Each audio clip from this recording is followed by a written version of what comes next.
Hey everybody, welcome to the round 6 player ratings after a disappointing loss to the Fremantle Dockers, the Purple Haze down in WA. If you are new to the channel, welcome to the player ratings video. Sad to see you join the channel on such a disappointing week, but I'm sure there will be more good ones coming. What I like to do in the player ratings video, just start the conversation about how each player went. I'll give them a rating from 1 to 10. It is not relative to the player next to them. It is only relative to their own individual circumstance, performance, expectation, etc. What you will then do in the comments is correct me if there needs to be any corrections, and that's how we'll generate that discussion. These ratings are not right. They're not wrong. They just are. They are what they are. So it's a good way to dissect the performance and get a bit of closure as we unpack it and then tie it up, put it on the bookshelf and let it sit in the history books of the Carlton Football Club. These videos, these player ratings videos are brought to you by Doing a Bit. Please be sure to check them out. Great company, great message behind the company of doing a bit in your life, whatever that is. And very grateful to be working with Mark and the company. So let's begin. As the team was named, we've got Wiedering, Williams, and Newman in the backline. Wiedering, I thought Wiedering was outstanding. There are a couple of guys in this backline who I thought did a pretty good job. I know we conceded 97 points. I know we lost, and so I'm very mindful of, glossing over a poor result. But I still thought Jacob Wiedering was really good. He had the 21 possessions, took 13 marks, went at 95% disposal efficiency. He actually generated a lot of the ball for us as well. He generated 420 metres for us, got a lot of field position. It was a good game. I know we lost, had the job on Tabernar, who kicked one goal. And, when you factor all of those things into it, I thought he was really good. So I gave Wieders an 8 for his game. Actually, no, I gave Wieders a 9 for his game. I'm pumping that up. 8 is too low. I thought he was outstanding. Zach Williams, it was not a good game for Zach Williams, in my opinion. I think he's had a really good couple of weeks, probably three weeks in a row. And last night just was not his game. I actually thought he started really strongly. He laid a tackle early with a lot of ferocity to it, and I thought, hello, we're on here. But just let himself down with some of the skill errors. He did go at 70%, which is not bad. Ultimately, didn't win as much of the ball as what he has been over the last few weeks. He had the ball 17 times, and I just expect more from him. He's a better player than that. He's played better this season, and he just had a down game. It happens from time to time, and the hope is that he bounces back next week and goes for 3 more weeks in a row at his best. And it's going to happen. This is the nature of sport. It's the nature of life, and not everything is just linear. And so yeah, I gave him a 4 for his game, but definitely expect him to bounce back, and I'm sure he will. Newman was an interesting one. I gave him just a bare pass mark. He had the 22 possessions, went at 81%, used the ball relatively well, impacted the game well at times, had some errors at times as well. I think he's definitely played better in his time at the club. So I gave him a pass mark. I gave him a 5. Sardi, I gave him a 7. He was pretty solid. 23 possessions, 8 marks. He's a very reassuring footballer. What I love about Adam Sardi is that when he gets the ball, I'm just confident that the right thing's going to happen, and he gets us out of trouble a lot. I think it goes a little understated how many times he gets us out of trouble, just with his poise and his composure and his strength as well. So I gave him a 7. Lewis Young, I want to give Lewis Young some props. I thought he was really good. There were some contests where he didn't win them. Like he had a one-on-one out with Sean Darcy, which obviously lost that. There were a couple others, but I'm in a situation where I can ride the bumps with him because he actually produced quite a lot for us. He did a lot. He was moved around. He went forward. He impacted, took a strong mark, kicked a goal, played some minutes in the ruck as well. So he was asked to do a lot, and he's in his first month of senior footy with the Carlton Football Club. So I'm okay with where he's at. I'm liking what I'm seeing from him. He seems to be incrementally just chipping away at it week to week, and I thought that was the best game I've seen him play. I know he hasn't played too many games for us, but I thought that was the best one. So he took 10 marks as well. That's a big big stat. So I gave him an 8 for his game. I thought he did really well. Doc, much the same. I gave him an 8. I thought he was pretty good. He was one of our 5 best players, I thought. He had the 32 possessions, 7 marks, 3 tackles, went at 84%, used the ball well. It was a bounce back game from a little bit of a down game last week, so gave him an 8. And it was good to see him and Cripps, in a loss like last night. I thought he and Cripps, I know that they're not co-captains anymore, but I thought they really held down the fort and did their job, and you can't question their leadership last night, in my opinion. So well done to Doc. The next line is Cottrell, Hewitt and Nunes. Cotters, he's a goer. He is a goer, isn't he? He just has a crack. He just loves it. He's, there are moments where he does some things and I'm thinking, wow, well done. I think in the first half, just his ability to back up contest after contest, apply pressure, and he's a lot stronger through his body as well, and you can see it, but ultimately just didn't have the impact that we need from that position. It's cutthroat. It is. It's not anything against him personally. It's cutthroat. We need to find a solution to the wing issue. We need better players there, and we just need better performances. I thought last week he was pretty good. I thought it was a loss on the night, so I gave him a 4. Hewitt, he hasn't played a bad game for the club. I gave him an 8. Strong in the contest, super consistent, 30 possessions, 8 tackles, 83% disposal efficiency. He just keeps on keeping on. He's my favourite player. I think he's my favourite player. He's just been so good for us. I'm very grateful to have him. I can't believe we pay him $450,000 a year for 4 years. Kane Corns, you idiot. What are you thinking, mate? What were you thinking? Talking down on George Hewitt. Just unbelievable. Nah, Kano's good. Love a bit of Kane Corns. He's good for AFL media, but just not a very good call on this occasion. And we all have them. We all get them wrong more than what we get them right, I think. But George Hewitt gave him an 8. Outstanding performance. Pretty happy with him. Jack Nunes, just another one where I leave the game saying, all right, he's at the 15 touches. He's been okay. He's been serviceable-ish, but ultimately it's not enough. I don't think it's enough what we're getting from the wing position. It's not enough. It is I think it's a bit of a glaring hole, and we've discovered it early in the season. I think we knew it was there in the preseason, but it's really starting to surface. It's something that I think we'll be talking about at the end of the year, how we need to go and find, a wing replacement, whether it's developing it within or getting someone from another club or through the draft. I don't know. But, Nunesy, he's a warrior. He's one of the many on the list, and, credit to him, respect to him, but I just think we lost that situation on the night, so I gave him a 4. Next up is Owies, Jack Martin and Charlie Curnow. Owies, great crumbing goal, which was the first goal of the game, 15 minutes to go in the first. Looked lively, probably in the first half, probably dipped a little bit in the second half, and, I'm expecting something like 10 to 12 and a goal from our small forwards. I think we got 9 touches from Owies and a goal, led a couple of tackles. I just gave him a pass mark. I thought he just did his job. So I'll leave it there. I toyed with giving him a 4, but I think the goal and whatnot got him over the line for me. Jack Martin, he was lively early, and Jack Martin he's got this magic about him where he's around the ball, just things seem to gravitate to him or in his favour, but just want him to get the ball more. I want more. I'm leaving that game thinking, gosh, I want more from Jack Martin. And am I being unfair? Is it unreasonable to expect more from him? I don't think so, because I think he's got serious talent there, but I just sense that we don't see it enough. I thought that was a loss on the night, so I gave him a 4. I know he kicked the goal, but 9 touches. I want more. I want more from Jack. Gave us more last week. That's the standard. What I saw last week was the standard for Jack Martin. I don't think that was an out of this game performance, but I think that was that's the expectation of what consistent football for Jack Martin should look like, I think. So for that reason, I gave him a 4. Charlie Curnow, gave him a 6. His first mark was really impressive. And when you sift through the emotions of the loss and the disappointment and the frustrations, and you start to see the little storylines that have emerged, and Charlie Curnow's return to football is one of the more significant ones for us.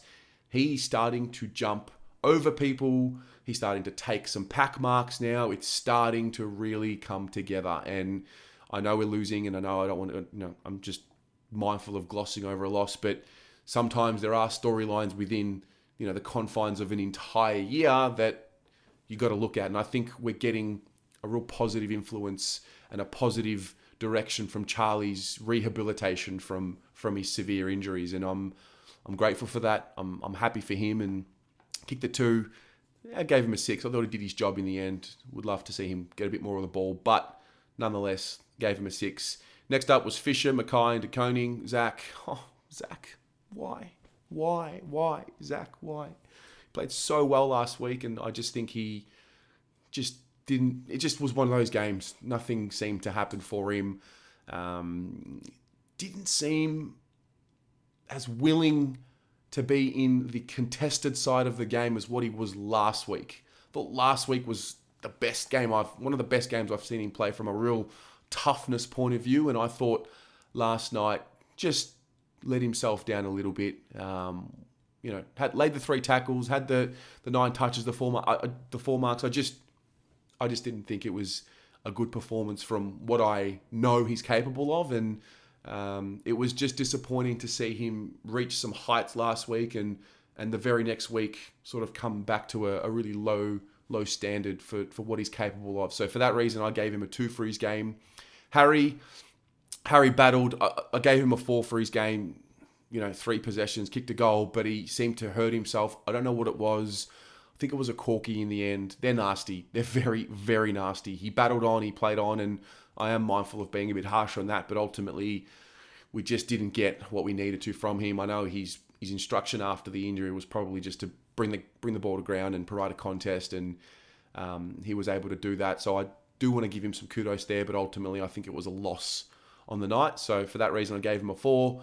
Tommy De Koning, interesting week. Obviously wasn't selected. Then Jack Silvani was ruled out, so Tommy came in, and then Pitternet hurts his knee. So it was like, Tom, you're in the firing line. Let's go. You're in. You got to play against Darcy and Rory Lobb and do it on your own. And I love it. I actually think he was a lot better last night in round 6 than what he was the week before, and that was the main thing. Just for him to respond in a positive way, and I thought he did that. And the debate will rage all week. Is he a ruckman? Is he a forward? It doesn't matter. He has to play ruck. This is the situation, and this is what it is. Pitto looks like he's going to miss some time. I don't know. Haven't seen the results of the scans or the assessment, whatever it is, but I would assume that because he didn't finish the game last night, that he's going to miss at least next week, and therefore we can debate about whether Tom's a forward or a ruck all we like. Tom's playing in the ruck next week. End of story. That it has to happen. So we need to just ride the bumps with him. And that's what I sense. And when I watch Tom's brother Sam play for Geelong, because I'm not emotionally invested in Geelong, I see Sam show some signs and he fumbles a bit, but he's got it. And I say to myself, Geelong have just got to persist with him. And I think Tom's one of those players as well. We've just got to persist with him. He shows some flashes. He takes some strong marks. I think we need to just ride it out with him, get behind him, and be empathetic to understand that he's going to make some mistakes. He's going to look a little inferior at times when he comes up against some senior ruckmen. I don't think we have that situation too much next week. I know there's Sherry and there's Goldstein to an extent, but Sherry takes most of the ruck duties for North, so it's a good situation for him. And so, we need to be there for him, and hopefully he can just gather some steam, take baby steps, get better each week, and find some more confidence and some more form. I gave him a 6 on the night. I thought he, just did his job, and hopefully we can get more out of him as we move forward. Would love for him to hit the scoreboard and really put that pressure on as well. Next up is Pitto, Walsh, Chera. Pitto, very hard to give him a rating, obviously, because he was out of the game so early. Really disappointing because he started very well. His contest work is always impressive, but ultimately can't give him a rating. Walshy, he just keeps going. It's just the Sam Walsh story. 36 possessions, didn't use the ball as well as what we have seen. It was going at 63%, but keeps going all the way. You can't fault his application to the contest. I gave him an 8 for his game.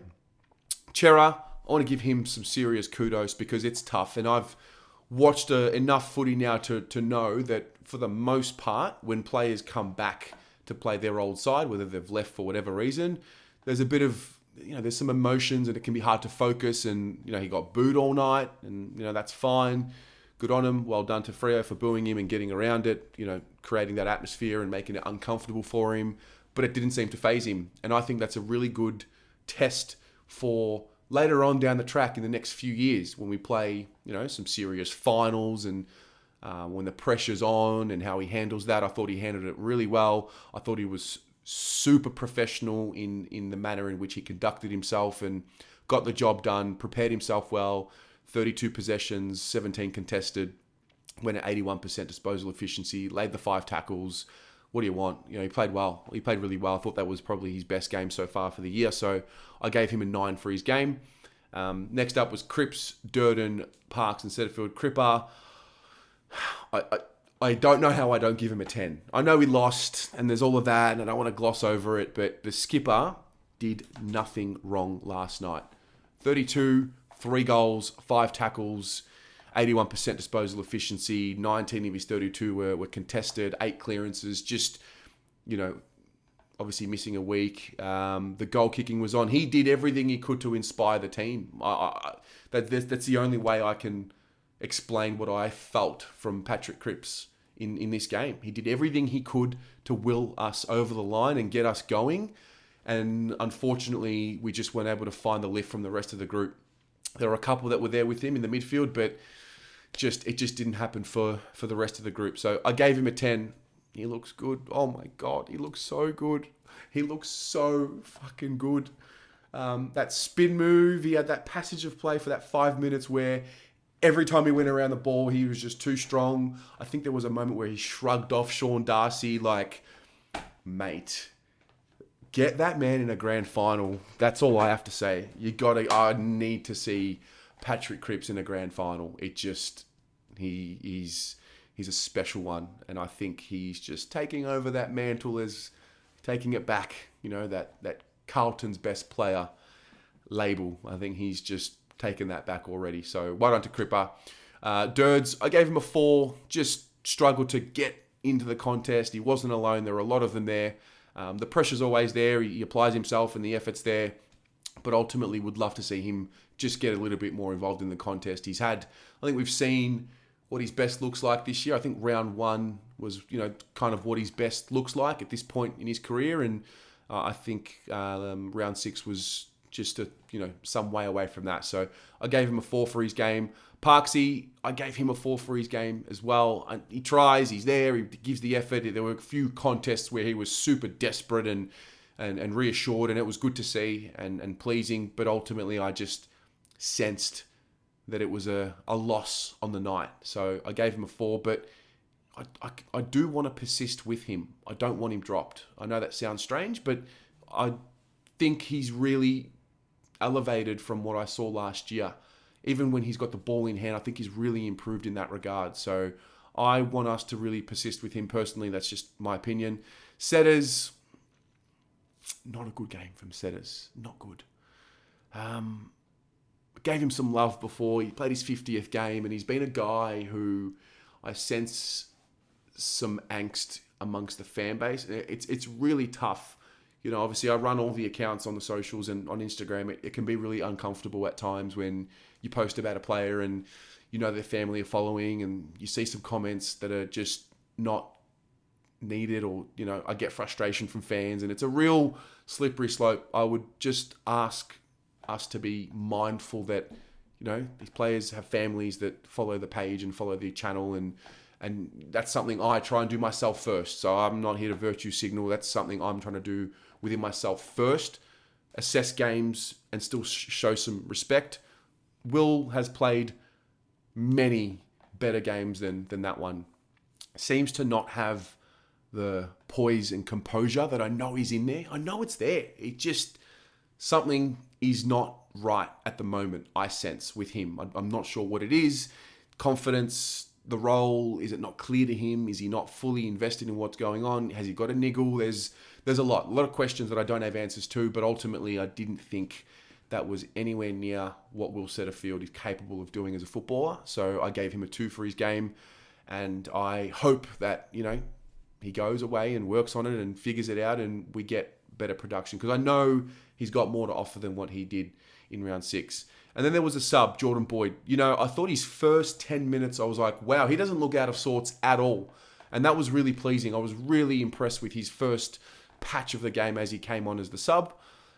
And then it just seemed to go back into, oh God, okay, why is he playing? And I guess I questioned, would I prefer to have had Boydie come on in that game last night, or a Paddy Dow? I'm not sure. This is another situation where I don't know. I'm a fan on the outside. I'm not a coach. I don't know what the conversations are on the inside. I don't know what he does at training throughout the week.